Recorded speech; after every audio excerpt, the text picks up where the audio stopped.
शाजिया कहने लगी, बाबा बाबा 3 दिन रह गए हैं कुर्बानी वाली ईद में, हमें भी गोश्त मिलेगा ना?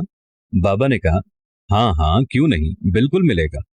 लेकिन बाबा पिछली ईद पर तो किसी ने भी हमें गोश्त नहीं दिया था, अब तो पूरा साल हो गया है गोश्त देखे हुए भी।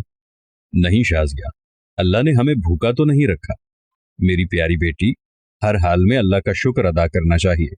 डॉक्टर साहब कुर्बानी के लिए बड़ा जानवर लेकर आए हैं और मास्टर जी भी तो बकरा लेकर आए हैं। हम गरीबों के लिए ही तो कुर्बानी का गोश्त होता है, अमीर लोग तो सारा साल गोश्त ही खाते हैं। आज ईद उल अजहा पे मौलवी साहिब बयान फरमा रहे हैं कि कुर्बानी में गरीब मस्कीन लोगों को नहीं भूलना चाहिए, उनके बहुत हुकूक होते हैं। खैर, शाजिया का बाप भी नमाज अदा करके घर पहुंच गया। घंटे भर इंतजार करने के बाद शाजिया बोली, बाबा अभी तक गोश्त नहीं आया। बड़ी बहन राफिया बोली, चुप हो जाओ शाजिया, बाबा को तंग ना करो। वो चुपचाप दोनों की बातें सुनता रहा और नजरअंदाज करता रहा।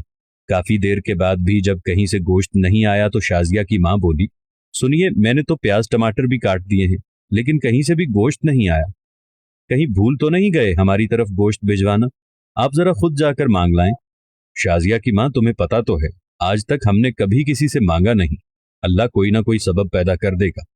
दोपहर गुजरने के बाद शाजिया के इसरार पर पहले डॉक्टर साहब के घर गए और बोले, डॉक्टर साहब मैं आपका पड़ोसी हूँ, क्या कुर्बानी का गोश्त मिल सकता है? ये सुनना था कि डॉक्टर साहब का रंग लाल पीला होने लगा। हकारत से बोले, पता नहीं कहां कहां से आ जाते हैं गोश्त मांगने, और तड़ाक से दरवाजा बंद कर दिया। तौहीन के एहसास से उसकी आंखों में आंसू आ गए और वो बोझल कदमों से चल पड़ा। रास्ते में मास्टर जी के घर की तरफ कदम उठे और वहां भी वही दस्ते सवाल। मास्टर जी ने गोश्त का सुनकर अजीब सी नजरों से देखा और चले गए।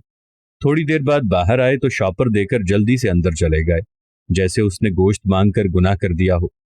घर पहुंचकर देखा तो सिर्फ हड्डियां और चर्बी। खामोशी से उठकर कमरे में चले गए और खामोशी से रोने लग गए। बीवी आई और बोली कि कोई बात नहीं, आप गमगीन ना हो, मैं चटनी बना लेती हूँ। थोड़ी देर बाद शाजिया कमरे में आई और बोली, बाबा हमें गोश्त नहीं खाना, मेरे पेट में दर्द हो रहा है वैसे भी। ये सुनना था कि आंखों से आंसू गिरने लगे और फिर फूट फूट कर रोने लगे। लेकिन रोने वाले वो अकेले नहीं थे, दोनों बच्चियां और बीवी भी आंसू बहा रही थी। इतने में पड़ोस वाले अकरम की आवाज आई, जो सब्जी की रेड़ी लगाता था। अनवर भाई दरवाजा खोलो। दरवाजा खोला तो अकरम ने 3-4 किलो गोश्त का शॉपर पकड़ा दिया और बोला, गांव से छोटा भाई लाया है, इतना हम अकेले नहीं खा सकते, ये तुम भी खा लेना। खुशी और तशक्कुर के एहसास से आंखों में आंसू आ गए और अकरम के लिए दिल से दुआ निकलने लगी। गोश्त खाकर अभी फारिग ही हुए थे कि बहुत जोर का तूफान आया। बारिश शुरू हो गई, इसके साथ ही बिजली चली गई। दूसरे दिन भी बिजली नहीं आई। पता किया तो मालूम हुआ ट्रांसफार्मर जल गया है। तीसरे दिन शाजिया को लेकर बाहर आए तो देखा कि मास्टर जी और डॉक्टर साहब बहुत सा गोश्त बाहर फेंक रहे थे। ये बिजली न होने की वजह से खराब हो चुका था और इस पर कुत्ते झपट रहे थे। शाजिया बोली, बाबा क्या कुत्तों के लिए कुर्बानी की थी? वो शाजिया का चेहरा देखते रह गए और मास्टर जी और डॉक्टर साहब ने यह सुनकर गर्दन झुका ली। खुदारा एहसास करें गरीब और मस्कीन लोगों का। ये एक वीडियो नहीं, अपने आसपास खुददार मसाकीन की जरूरतों से हमा वक्त आगाह रहने की दरखास्त भी है। कुर्बानी का मकसद रज़ाए इलाही का हुसूल और शैतानी कुव्वतों को खायब व खासिर बनाना है। कुर्बानी की असल रूह इंसान में तकवे को परवान चढ़ाना है, ना कि महज जानवर कुर्बान करके गोश्त और खून उसकी नजर करना है।